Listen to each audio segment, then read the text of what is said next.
Hello and welcome to the unboxing of the Twilight 2000 box that I got for the Twilight 2000 Kickstarter when Free League got the rights to Twilight 2000. I'd always heard really good things about Twilight 2000. I never was able to get a copy of the original ones. I did get to play it a couple times, really liked it.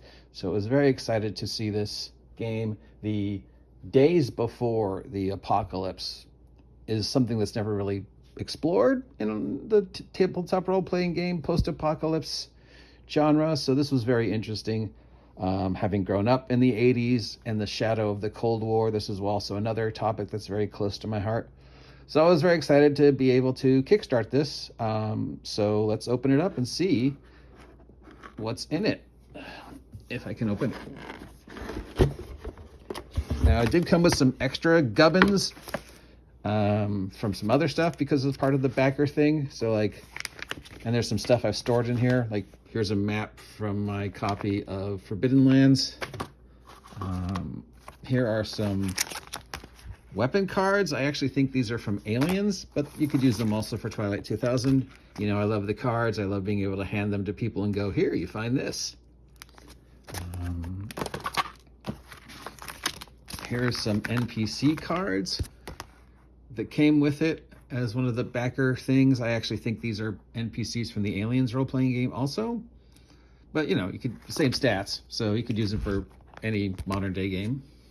They just happen to have ended up in this box. Here's the Encounters deck. Here's the dice pack with the Twilight 2000 specific art. It came with a lot of maps. So here's a compound map you could use for Twilight 2000 or any modern day game. There's a second compound map.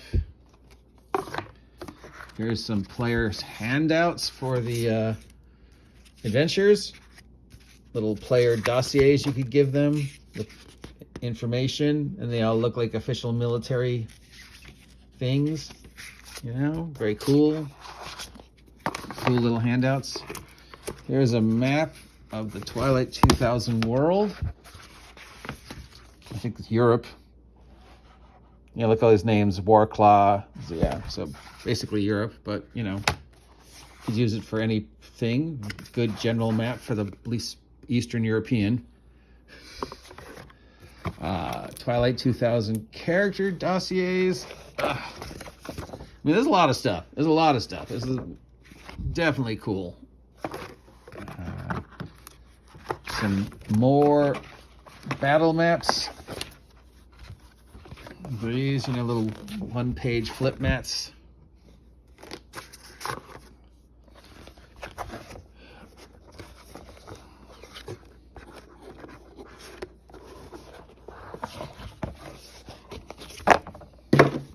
Very nice cardboard.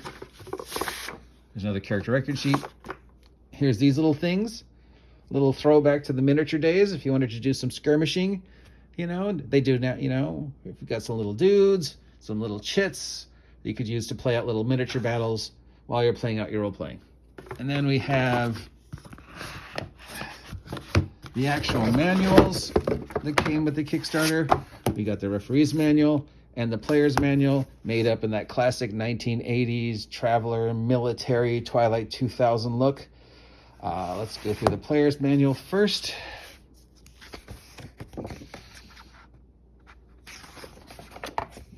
It is the layout we know and love from Free League games. We've got the introduction, player character building, more player character building, combat, vehicles, travel, 149 pages, 200 pages, counting probably art, of the Twilight 2000 world. Then we got the art. Some of it is art left over from the original game. Some of it is the art for the brand new game. And we've got the usual stuff, the history of the world. For some reason, we get only the European theater. We don't really get the American or any of the other rest. It just seems to cover Poland and Sweden. But with a little work, you could set it anywhere in the alternate World War III, eve before World War III setting, you know? So character creation. Who are you? What are you? Where did you come from? Why are you there? Are you soldiers? Are you survivors? Are you just whatever? Right place, wrong time, wrong, so just the usual stuff that we expect from the Year Zero engine. The various classes, some of which make sense, some of which don't, some of which seem redundant. That seems to be a running theme with them. Life path, just more character building stuff. Vaguely European, vaguely militaristic, but it's not to say you couldn't do, anything else, other settings. Other types of characters, besides military or vault dwellers, you could just run folks. Just run folks who are together and dealing with the situations. Some of them are military, some of them are not. The section on combat, which, I don't know, this is the player's book. Shouldn't this be in the DM's book? And there should only be the player-centric rules for combat? I don't know. The art's nice. The art definitely works for the theme. It's very simple, very 1980s, doesn't take up a lot of room, tells the story. So definitely A+ for the art. We'll see, in a real world Earth setting, you want to check things like how accurate is the technology, how accurate is the weapons, how close to real world have they done the research, or is it just, a fantastic apocalypse where there's like walking tanks and stuff, right? So here we go, weapons, vehicles, and gear. A lot of wasted space, because Free League loves wasted space. Look, they've got rules for Broken Bottle, so, the classic post-apocalypse weapon. Or is this pre-apocalypse? Or is day of? It's day before, day of, day after apocalypse, I guess. A lot of good research for weapons. You could then port these to any game that you're using for Year Zero, if you want just a real-world collection of weapons.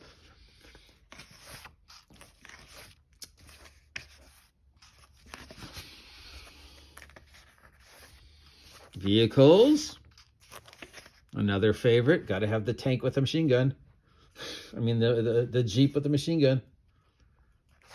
Remember when I got the argument with a guy about the Jeep wouldn't have a machine gun after the whole point of the game was a Jeep with a machine gun, and then it's like, yeah, Jeeps just have machine guns. Tanks, ATVs. I think that's a snow sled thingy. Military Jeeps, and tanks, and armor. A lot of work on this is probably the best gear section I've seen in a Free League game. Base building, that's always an important thing in the Free League games. Travel, a lot of, traveling seems to be like a main emphasis of all the Free League Year Zero games. The exploration of the group dynamic in the world while they're exploring the world and traveling the world, and how the world affects them from that cinematic point of view. You're always thinking of Free League games from their point of view as like, if this was a TV show, where we just have the scenes of the characters tromping through the wilderness and how that affects the environment. And Free League constantly tries to emulate that in their games to some level of success or failure. Moving on to the referee's manual. It's only about 111 pages, including rules for solo play. That's nice. Rules on the war, your job as the DM, safety tools, whatever, types of encounters, the various factions in the world of Poland, Sweden, plus some, NPC groups like various cults and the CIA and stuff like that. Scenario sites, and then the solo rules. So we got the history of the war, leading up to, it looks like 1997, 1998, 2000. So 2000 is when it starts, because it's Twilight 2000. The bombs have either dropped or about to drop. And then we just got world building. Lots of maps, lots of good art. So far, just the layout, even though there is some wasted space, is definitely one of the better ones.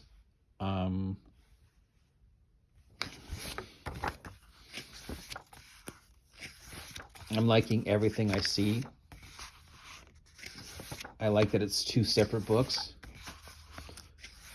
I like that they really tried to recreate the original Twilight 2000, both in look and feel and style.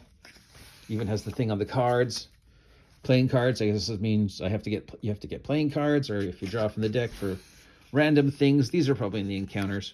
And here's some, just more random tables for generating then the information on the various forces. Who are these guys? Who are these guys?